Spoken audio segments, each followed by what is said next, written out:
اعوذ باللہ من الشیطان الرجیم بسم اللہ الرحمن الرحیم۔ گفتگو کر رہے تھے جناب زینب سلام اللہ علیہ کی سیرت پر۔ آج بات کر رہے ہیں کہ جناب زینب سلام اللہ علیہ کے اندر کتنا حیا اور شرم تھا۔ ایک بندہ ہے جس کا نام ہے یحییٰ مازانی کا بیان ہے کہ مدینہ منورہ میں جناب امیر علی ابن ابی کے اس گھر کے جوار میں نے ایک مدت تک عرصہ گزارا جس میں جناب زینب عالیہ بھی رہتی تھیں۔ خدا کی قسم اس پوری مدت میں ما رأیت لہا شخصا ولا سمعت لہا صوتا، نہ میں نے کبھی اس کی قد و قامت کو دیکھا، نہ ہی کبھی میں نے اس کی کوئی آواز سنی۔ کتنی باوقار باعزت مستور ہے۔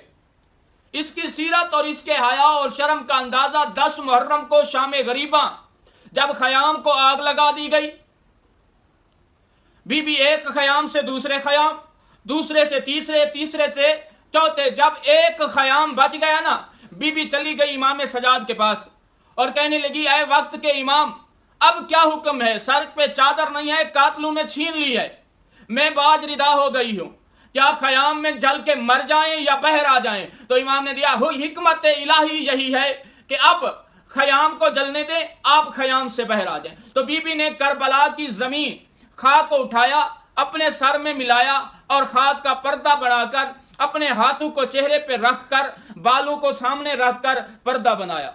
کتنی باوقار باعزت، کتنا اس کے اندر پردے کی قدر تھی، کتنا اس کے اندر حیا تھا، اتنا بڑا حیا۔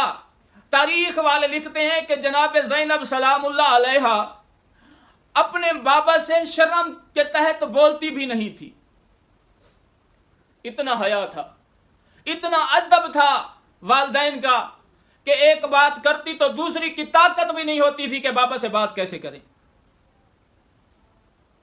تو عزیزان گرامی، ہمیں جناب زینب سلام اللہ علیہ کی سیرت اپنے گھر میں مستورات کو بتانی چاہیے تاکہ بی بی زینب نے کس طرح زندگی گزاری، کس طرح اس کا رہن سہن تھا، کس طرح اس کی بول چال تھی، کس طرح چار دیواری کے اندر رہتی تھی، کس طرح اپنے محرم رشتوں سے بات کرتی تھی، کیا غیر محرم سے بھی بات کرتی تھی؟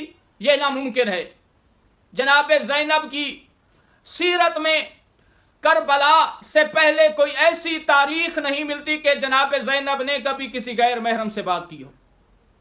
جب مجبوری بن گئی کربلا کے بعد، جہاں دین کا مسئلہ بن گیا، پھر زینب بولی، پھر غیر محرم کے ساتھ بولی بھی صحیح اور خطبے بھی سنائے، جناب علی کے لہجے میں لوگوں کو دین بھی بتایا اور باطل کا مقابلہ بھی کیا۔ والسلام علیکم۔